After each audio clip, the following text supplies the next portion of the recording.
आदाब अर्ज़ नाज़रीन, एक जैसे ख़बरनामे में आपका खैर मक़दम है। आप देख रहे हैं एक जैसे ख़बरनामा मेज़बान रऊफ़ आज़मी के साथ।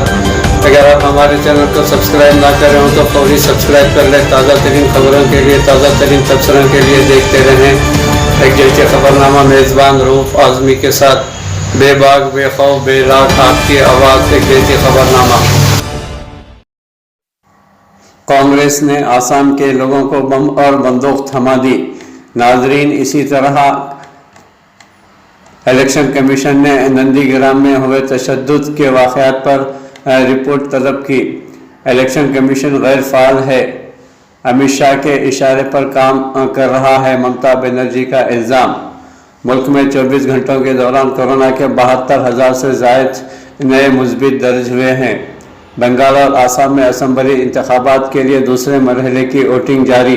तशद्दुद के वाक़यात।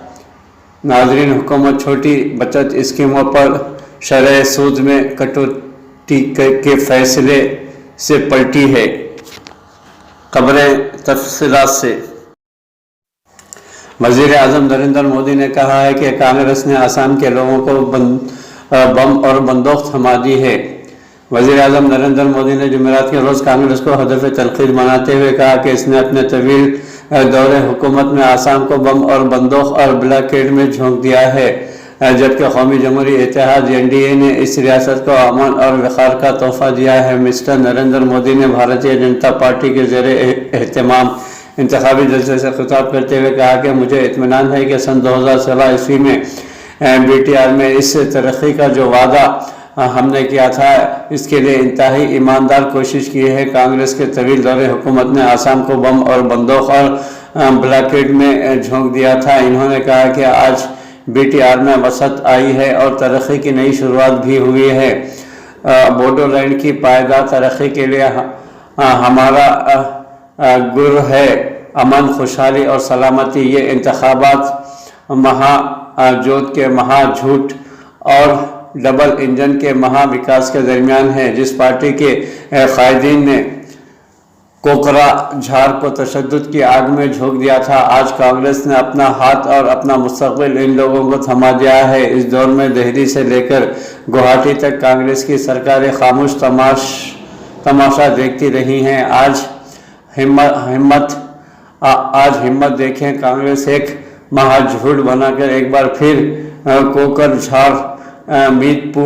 कोकराझार समेत पूरे बोडोलैंड इलाकाई खित्ते को धोखा देने के लिए निकली है। इलेक्शन कमीशन ने नंदीग्राम में हुए तशद्दुद के वाक़यात पर रिपोर्ट तलब की है। इलेक्शन कमीशन ने नंदीग्राम में नोवेल इलाके जहां के बूथ का दौरा वज़ीर आला ममता बनर्जी ने किया था में हुए तशद्दुद के वाक़यात पर रिपोर्ट तलब की है। मगरबी बंगाल की वज़ीर आला ममता बनर्जी ने नंदीग्राम में मुनक़्क़िद बूथ का दौरा किया। ममता बनर्जी के खिलाफ इनके ही साबिक़ा साथी शोभंदु अधिकारी से मुकाबला है। ममता बनर्जी जैसे ही बोयल बूथ पर पहुंची, वहां भारतीय जनता पार्टी हामियों ने जय श्री राम के नारे लगाने लगे। ममता बनर्जी के दौरे के बाद वहां पुरतशद्दुद के वाक़यात हुए। मरकजी फोर्सेस ने अमन कायम करने की भरपूर कोशिश की है।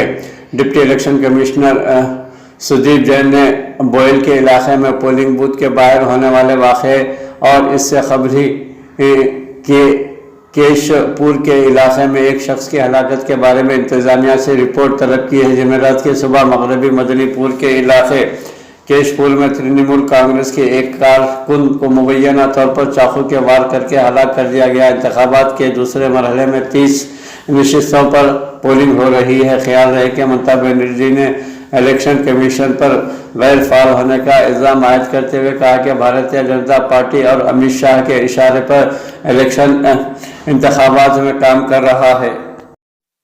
ममता बनर्जी ने कहा है कि इलेक्शन कमीशन मगरबी बंगाल में इंतखाबात के मौके पर गैर फाल काम कर रहा है। मगरबी बंगाल में दूसरे मरहले में 30 असम्बली हल्कों में पोलिंग के दौरान बड़े पैमाने पर हंगामा आराई, तशद्दुद और झड़प की खबरों के दरमियान ममता बनर्जी ने इलेक्शन कमीशन की सख्त तनकीद करते हुए कहा कि इलेक्शन कमीशन गैर फाल है और अमित शाह के इशारे पर काम कर रहा है। दूसरे मरहले में नंदीग्राम, जहां वज़ीर आला ममता बनर्जी बजात खुद उम्मीदवार हैं समेत कई हलकों से तशद्दुद की खबरें आ रही है। ममता बनर्जी ने कहा कि इलेक्शन कमीशन से मुतअद्दिद शिकायत करने के बावजूद कोई कार्रवाई नहीं की जा रही है। ममता बनर्जी ने कहा कि वो इस मामले को अदालत में ले जाएंगी। ममता बनर्जी ने कहा है कि इनके हल्के इंतखाब नंदीग्राम के बेवल में बूथ पर कब्जा किया गया और जारी वोटिंग हुई है। बाइल में बूथ नंबर 7 के बाहर बैठते हुए कहा कि हमने सुबह से ही 63 शिकायत दर्ज की है, लेकिन एक भी शिकायत पर इलेक्शन कमीशन ने तवज्जो नहीं दी है। हम इस मामले को अदालत में ले जाएंगे। इन्होंने कहा कि इलेक्शन कमीशन का रवैया नाकाबिल कबूल है। अमित शाह की हिदायत पर इलेक्शन कमीशन काम कर रहा है। तृणमूल कांग्रेस ने कहा कि नंदीग्राम में बाहरी अनासिर की गुंडागर्दी की वजह से बहुत से वोटर्स अपने हक राहदही का इस्तेमाल नहीं कर सके हैं। इन्होंने कहा कि दूसरी रियासतों के गुंडे यहां आकर हंगामा आराई कर रहे हैं। ममता बनर्जी ने इस मामले की शिकायत रियासत के गवर्नर से बात करके शिकायत दर्ज करवाई है। बाद में गवर्नर से इस मामले को ट्वीट करके इत्तला दी। इलेक्शन कमीशन ने कहा कि बंगाल में 30 हलकों में 1:30 बजे तक 58% पोलिंग हुई है। जिन हलकों में पोलिंग हो रही है इनमें मशरक़ी मदनीपुर और मगरबी मदनीपुर ज़िले की 9 सीटें, बानकोड़ा में 8 और जनूबी 24 परगना की 4 सीटें शामिल है। कमीशन के अफसरान के मुताबिक कोरोना के प्रोटोकॉल पर सख्ती से अमल किया जा रहा है। ममता बनर्जी और शोभंद वाधिकारी दोनों पोलिंग बूथों का दौरा करके एक दूसरे के खिलाफ शिकायत दर्ज की है। नंदीग्राम में दफ़ा 144 नाफिज होने के बावजूद तशद्दुद के वाक़यात हो रहे हैं। नंदीग्राम के बोयल इलाके में देहातों ने इल्ज़ाम लगाया कि भारतीय जनता पार्टी के हामियों ने उन्हें पोलिंग बूथ पर जाने से रोक दिया है, जिससे जैसे ही ममता बनर्जी बोयल के पास पहुंची, भारतीय जनता पार्टी के हामियों ने उन्हें जय श्री राम नारों से इस्तकबाल किया। भारतीय जनता पार्टी और टीएमसी के हामियों के दरमियान झड़प भी हुई है। तृणमूल कांग्रेस के कायदीन 7 नंबर पोलिंग बूथ पर दोबारा पोलिंग कराने का मुतालबा किया है। पुलिस और रैपिड एक्शन फोर्स को मुबैना तौर पर पथराव के वाक़यात के दरमियान मौके पर पहुंच गई है। भारतीय जनता पार्टी के रियासती सदर दिलीप घोष ने इन इल्ज़ामात को बेबुनियाद करार दिया। इन्होंने कहा कि ये इल्ज़ाम बेबुनियाद है। ऐसा लगता है कि इन्होंने शिकस्त कबूल कर ली है। इलेक्शन कमीशन के अहदेदारों के मुताबिक शिकायत का जायजा लिया जा रहा है। इलेक्शन कमीशन के एक अहदेदार ने बताया कि मशरक़ी मियानीपुर ज़िले के ज़रई हल्के इंतखाब में 1 बजे तक तकरीबन 57% राय दहिंदगान ने अपने हक़ राहदही का इस्तेमाल किया है। टीएमसी के एक इंतखाबी एजेंट की वालिदा को इलेक्शन कमीशन के अहदेदारों के सामने इल्तिजा करते देखा गया कि वो अपने बेटे को इंतखाबी बूथ में न जाने के लिए कहें, और उन्होंने इल्ज़ाम लगाया कि उन्हें हज़ब इख्तिलाफ की जमातों ने कल रात धमकी दी है। मुजाहिरीन ने नंदीग्राम के ब्लॉक 1 में भी सड़क ब्लॉक कर दी। इल्ज़ाम आयद किया गया कि मरकज़ी फोर्सेज उन्हें पोलिंग स्टेशनों में जाने से रोक रही है। एक मुजाहिरीन ने बताया कि शोभंदो अधिकारी के साथ मौजूद सीआरपीएफ के जवानों ने उन्हें वोट डालने से रोका है। दरी असना पुलिस ने बताया कि केशपुर असम्बली हल्के से भारतीय जनता पार्टी के उम्मीदवार तन्मय घोष की गाड़ी की मुबैना तौर पर तोड़फोड़ की गई है। उन्होंने बताया कि वाक़े के सिलसिले में 3 अफराद को गिरफ्तार किया गया है। जनूबी 24 परगना के कोसावा के इलाके में भी तृणमूल कांग्रेस और भारतीय जनता पार्टी के हामियों के दरमियान झड़पों की इत्तलात मिली है। महसूदर सीट पर तृणमूल कांग्रेस ने इल्ज़ाम लगाया कि भारतीय जनता पार्टी कारकुनों ने वोटर्स को पोलिंग स्टेशनों में जाने से रोक दिया है। नाज़रीन, दुनिया भर में कोरोना वबा का खैर बढ़ता ही जा रहा है। अंदरूनी मुल्क में 24 घंटों के दौरान कोरोना के 72,000 से ज़ायद मुस्बित मरीज दर्ज हुए हैं। पिछले 24 घंटे के दौरान मुल्क में कोरोना वायरस कोविड-19 के केसेस में एक बार फिर तेज़ी देखने में आई है और यौमिया केसेस बढ़कर 72,000 से तजावुज़ कर गए हैं। मरकज़ी वज़ारत सेहत की जानिब से जुमेरात की सुबह जारी एदाद शुमार के मुताबिक गुज़िश्ता 24 घंटों के दौरान कोरोना के 73,330 नए मुस्बित मरीज दर्ज हुए हैं। इसके बाद कोरोना मुतासरीन की मजमूई तादाद 1,22,21,000 से 21,665 हो गई है। मुल्क में वहीं पर इस दौरान 40,382 मरीज सेहतयाब हुए हैं, जिससे अब तक 1,14,74,663 83 मरीज सेहतियाब हो चुके हैं। मुस्बित मरीजों में 5,84,055 हो गए हैं। इस अरसे के दौरान मजीद 459 मरीजों की इस वबा से हलाकत हुई है। मरने वालों की जुमला तादाद 1,62,927 हो गई है। मुल्क में शफायाबी की शरह जुज़वी तौर पर कम होकर 93.99% और मुस्बित मरीजों की शरह बढ़कर 4.78% हो गई है, जबकि शरह अमवात कम होकर 1.33% रह गई है। महाराष्ट्र में कोरोना के मुस्बित मरीजों के मामले में सर फहरिस्त है और रियासत में गुज़िश्ता 24 घंटों के दौरान मुस्बित मरीज 15,717 से बढ़कर 3,57,604 तक जा पहुँचे हैं। पिछले 24 घंटों के दौरान रियासत महाराष्ट्र में 23,600 मजीद मरीज सेहतियाब हुए हैं और जिससे कोरोना को शिकस्त देने वालों की तादाद 7,27,24,00,024 तक पहुंच गई है, जबकि मजीद 222 मरीजों की इस वबा से मौत हुई है। मरने वालों की जुमला तादाद बढ़कर 54,649 हो गई है। मरकजी हुकूमत छोटी बचत स्कीमों पर शरह सूद में कटौती के फैसले से पलटी है। छोटी बचत स्कीमों पर शरह सूद में कटौती फैसले से पलटे हुए हुकूमत ने जुमेरात को कहा कि इन स्कीमों पर हस्ब साबिक सूद मिलता रहेगा। वज़ीर ख़जाना निर्मला सीतारामन ने जुमेरात के रोज़ इस सिलसिले में एक ट्वीट करते हुए कहा कि सन 2020-2021 ईस्वी के आखिरी तिमाही में छोटी बजट स्कीमों पर जिस शरह से सूद मिल रहा था वो शरह सूद 2021-2022 की पहली तिमाही में भी बरकरार रहेगी। इन्होंने कहा कि सूद की शरहों में कटौती के सिलसिले में जो अहकाम जारी किए गए थे इनको वापस नहीं दिया जा रहा है और उन पर हस्ब साबिक सूद मिलता रहेगा। वज़ारत ख़जाना इन स्कीमों पर हर 3 माह बाद इन स्कीमों पर शरह सूद का ऐलान करती है। वाज़ेह रहे कि हुकूमत ने छोटी बचत स्कीमों पर शरह सूद में आधे फीसद से 1% की कटौती करने का फैसला किया था, जिससे PPF पर शरह सूद 46 साल की कम तरीन सतह पर आ गई थी। इसी तरह से 46 वर्षों में पहली मरतबा शरह सूद 7% से कम होकर 6.4% पर आ गई थी।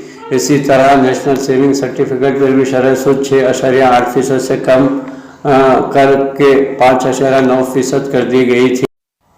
इसी के साथ ही सकन्या समृद्धि योजना शरह सूद भी 7.6% से कम करके 6.9% कर दी गई थी। सीनियर सिटीजन की बचत स्कीमों पर शरह सूद को 7.4% से कम कर 6.5% कर दिया गया था। किसान विकास पत्र पर भी सूद की शरह 6.9% से कम करके 6.2% कर दी गई थी। पोस्ट ऑफिस सेविंग स्कीम पर शरह सूद को 4% से कम करके 3.5% कर दिया गया है। फिल्मी अदाकार रजनीकांत को दादा साहेब फाल्के अवार्ड दिया जाएगा। हुकूमत ने साल 2019 का दादा साहेब फाल्के अवार्ड मारूफ फिल्म अदाकार रजनीकांत को दिए जाने का ऐलान किया है। इत्तलात व नशरियात के वजीर प्रकाश जावड़ेकर ने जुमेरात को ट्वीट करके 51वीं दादा साहेब फाल्के अवार्ड के लिए मिस्टर रजनीकांत के नाम का ऐलान किया है। कैलिफोर्निया में तशद्दुद गोलाबारी के सबब 4 लोगों की मौत हुई है। अमेरिका में कैलिफोर्निया के ऑरेंज शहर में वाक़ एक तिजारती कॉम्प्लेक्स में फायरिंग के तबादले में कम अज़ कम 4 लोगों की मौत और दीगर जख्मी हो गए हैं। जख्मियों में गोली चलाने वाला एक मुश्तबा मुलजिम भी शामिल है। महकमे पुलिस ने बताया कि इस वारदात में मुतअद्दिद अमवात हुई हैं और बहुत से लोग जख्मी भी हुए हैं। इस सिलसिले में पुलिस तहकीकात कर रही है।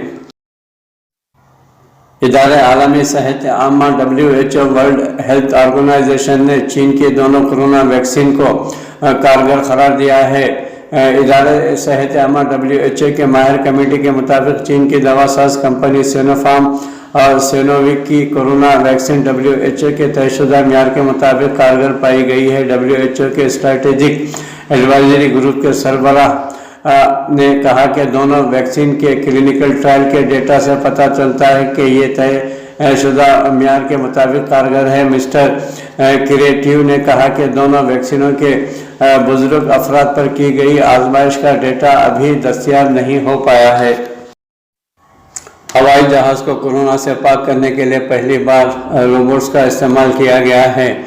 एक रिपोर्ट एक छोटे जहाज़ को 13 मिनट में डिसइंफेक्ट कर सकता है। फ़िज़ाई सफ़र की सनत को मज़ीद नुकसान से बचाने के लिए سوئٹزرلینڈ میں جہازوں میں ایک ایسے روبوٹ کا تجربہ کیا جا رہا ہے جس میں وائرس کو ختم کرنے والی الٹرا وائلیٹ لائٹ موجود ہے۔ عرب نیوز کے مطابق سوئٹزرلینڈ میں یوریا نامی ایک کمپنی دبئی کی ایک دناتا نامی ایئرپورٹ سروس ہیلویٹک ایئر ویز کے ایمبریئر جیٹس میں ان روبوٹس کا تجربہ کیا جا رہا ہے۔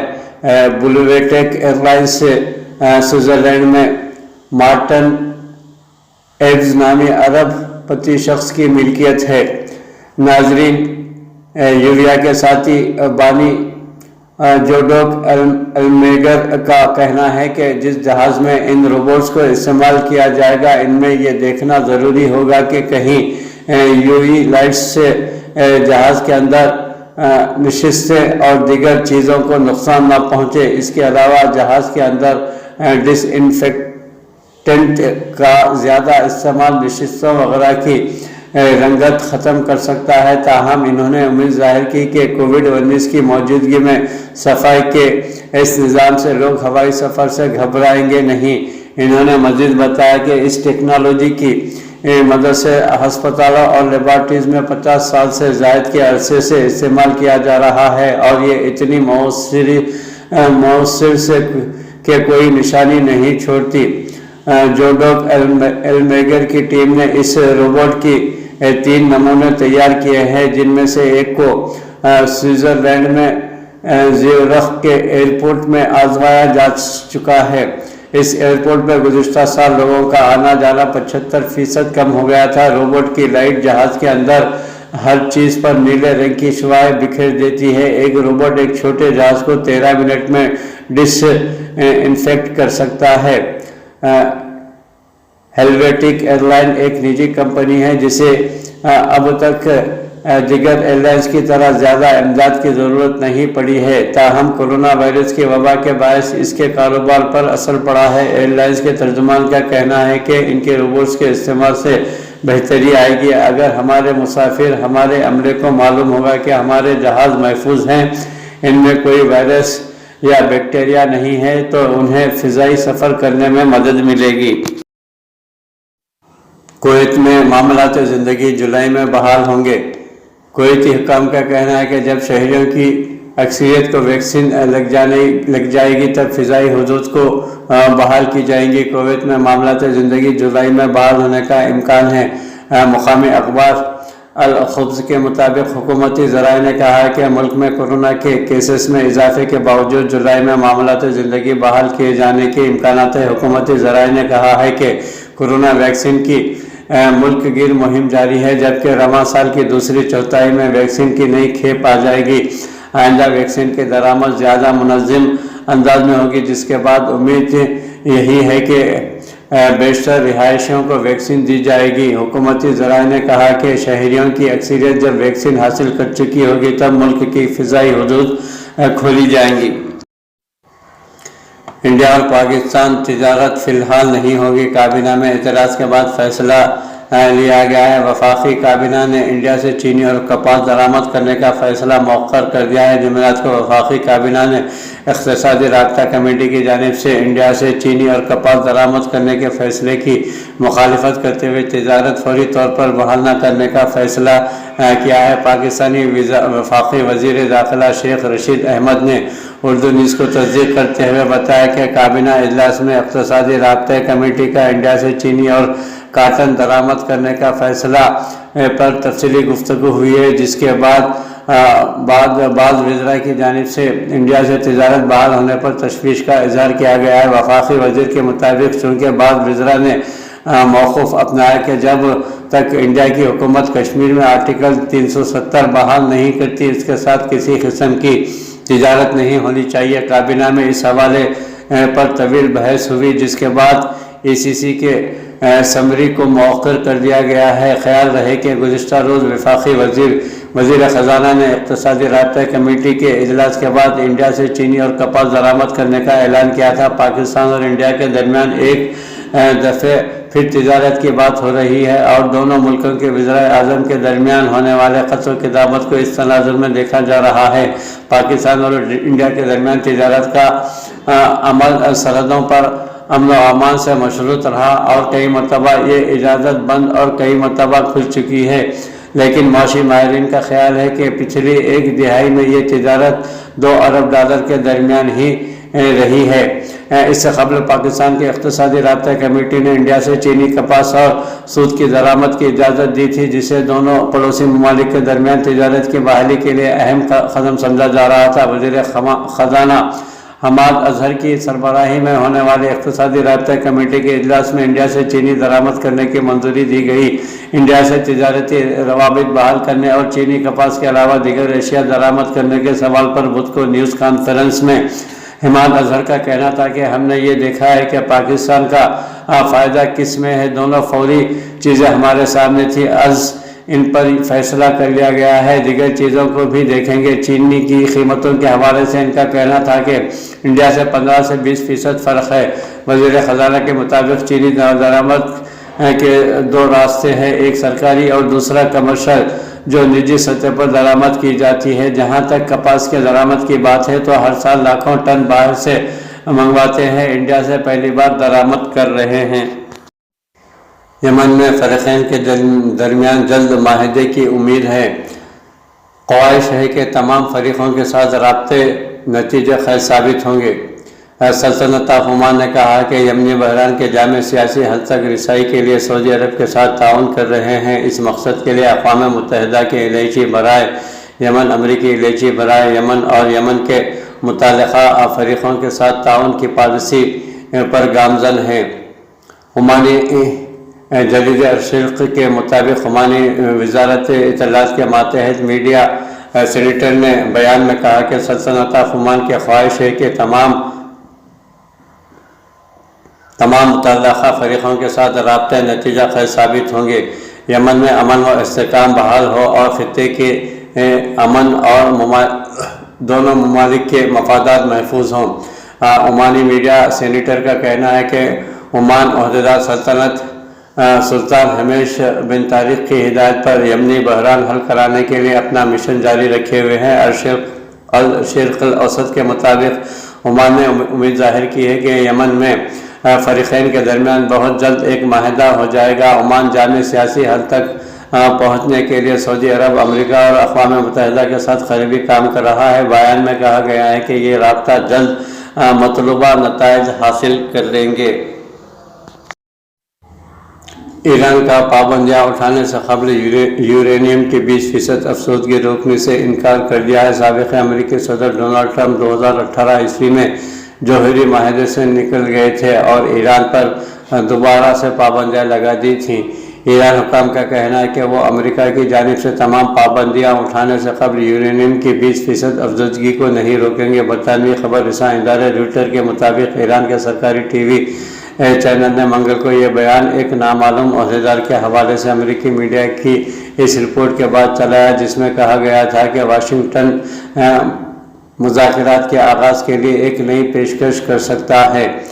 پابندیاں انتظامیہ 2015 عیسوی کے جوہری معاہدے کے دوبارہ آغاز کے لیے ایران سے بات چیت کی کوشش کر رہی ہے۔ اس معاہدے میں تہران پر سے معاشی پابندیاں اٹھاتے ہوئے بدلے میں اس کے جوہری پروگرام کو روکا گیا تھا تاکہ اس کے لیے جوہری ہتھیار بنانا مشکل ہو جائے، جو ایران کے خواب ہے اور وہ اس سے انکاری ہی ہے۔ سرکاری پریس ٹی وی نے اپنے ویب سائٹ پر کہا کہ ایک اعلیٰ ایرانی عہدیدار نے پریس ٹی وی کو بتایا ہے کہ تہران صرف اس صورت میں یورینیم کی